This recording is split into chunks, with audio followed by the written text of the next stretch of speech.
Hello everyone, welcome to Coaster Camaraderie. Today, as suggested by my followers on Instagram, I will be ranking the rides at Islands of Adventure. This will include all attractions at Islands of Adventure, except live shows. Those will be excluded from this list, but will be in a later video. Without further ado, let's get on with the ranking.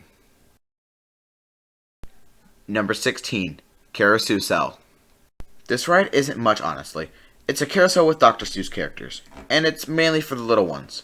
My sister does love this ride, though. Number 15, One Fish, Two Fish. This ride is fun, no doubt about that. However, it's basically just Dumbo, except you get sprayed with water. It's fun to have the challenge to avoid the sprays, and also to cool down when it's really hot out. However, it sucks when your socks get wet. Socks don't dry throughout the day, and like I said in my BGT Coasters ranked video, walking around in wet socks all day is really painful. Also, this ride makes me dizzy, so there's that as well. Number 14, Storm Force Acceleration.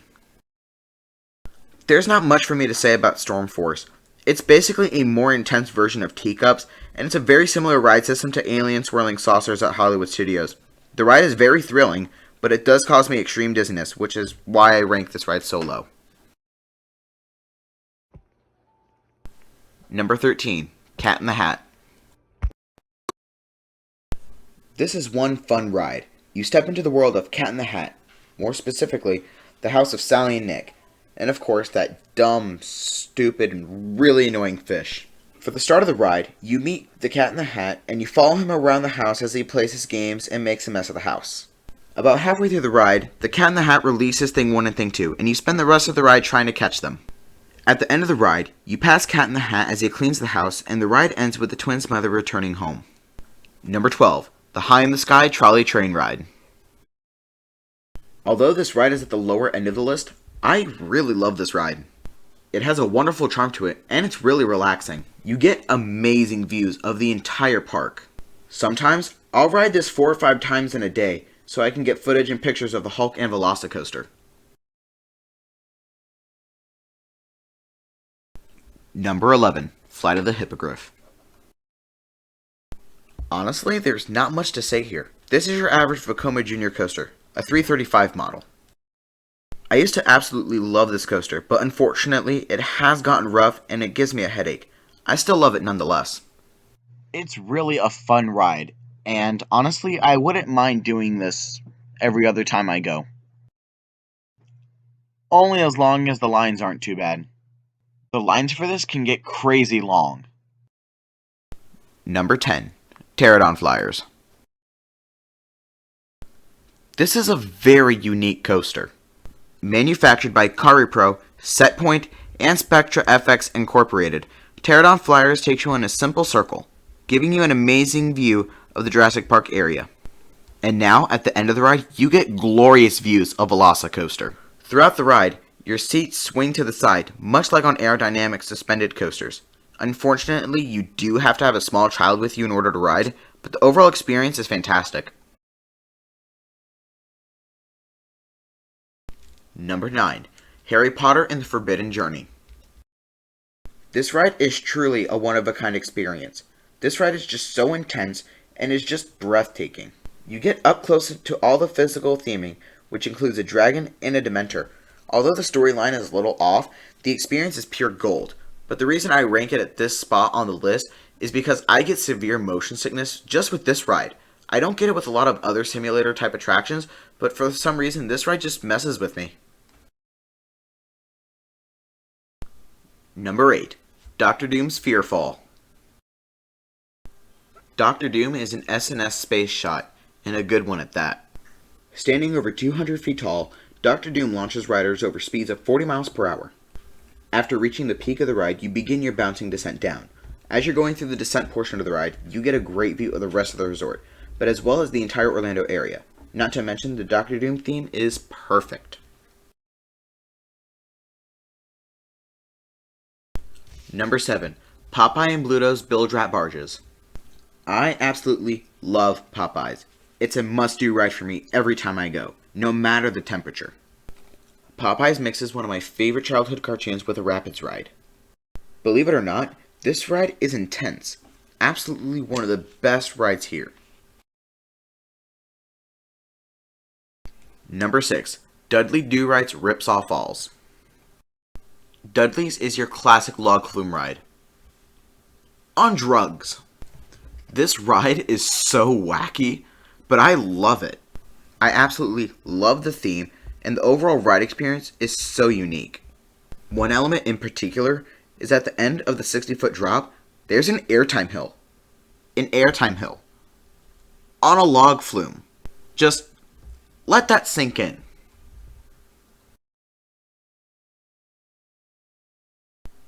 Number 5. Rang of Kong. Personally, I have not experienced Kong yet, so I'll bring my brother in to talk about his experience. This ride is perfect for younger kids who are looking for a little jump. My personal favorite parts of this ride are when you have interactions with Kong himself. He torments the riders in a fun way. The physical props are amazing, as well as the gates. Overall, it's a great experience, but just not as well as some of the higher rides.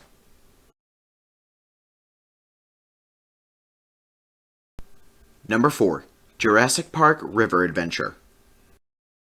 Jurassic Park River Adventure is a slow-moving boat cruise that takes you through Jurassic Park, where you learn all about different species of dinosaurs. Well, at the beginning. Suddenly, your boat takes a wrong turn into a restricted area. You go into this giant show building where you ascend an 80-foot lift. After ascending the lift, you come face to face with a giant T-Rex, and then you descend down an 85-foot drop at a 51-degree angle. I absolutely love this ride.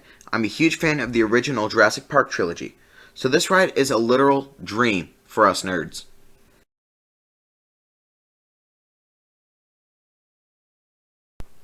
Number 3. Spider-Man.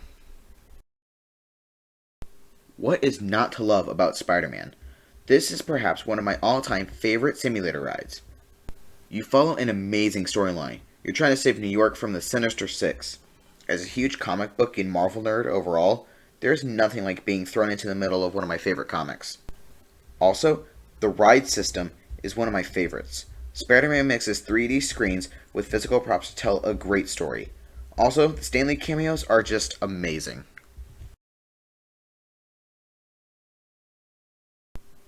Number 2. Hagrid's Magical Creatures Motorbike Adventure. Oof, what a mouthful. I mean, come on. The name seriously had to be that long? Try saying that 5 times fast.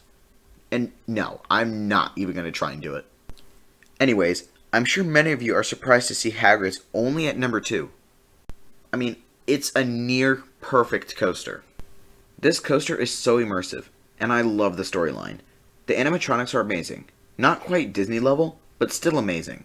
The sequence of elements is near flawless. You have 7 launches, a near vertical spike, a switch track, backward section, and a drop track. All in one ride. This is one of Intamin's greatest creations. Fun fact, this is currently the most expensive coaster ever built, at a cost of $300 million US.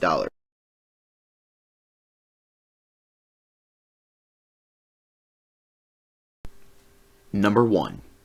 The Incredible Hulk. When it came down to deciding the top 2 between Hulk and Hagrid's, it was really a battle of the theme.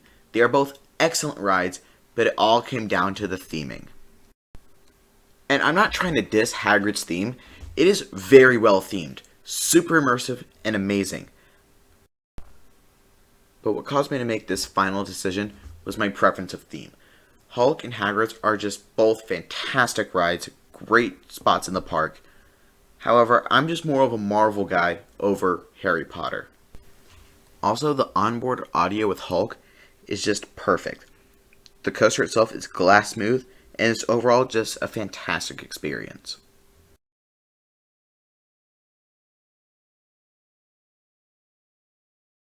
And that's going to do it for my rankings. Let me know what you think about the placement of these attractions in the comments. If you'd like, follow me on Instagram at Coaster Camaraderie.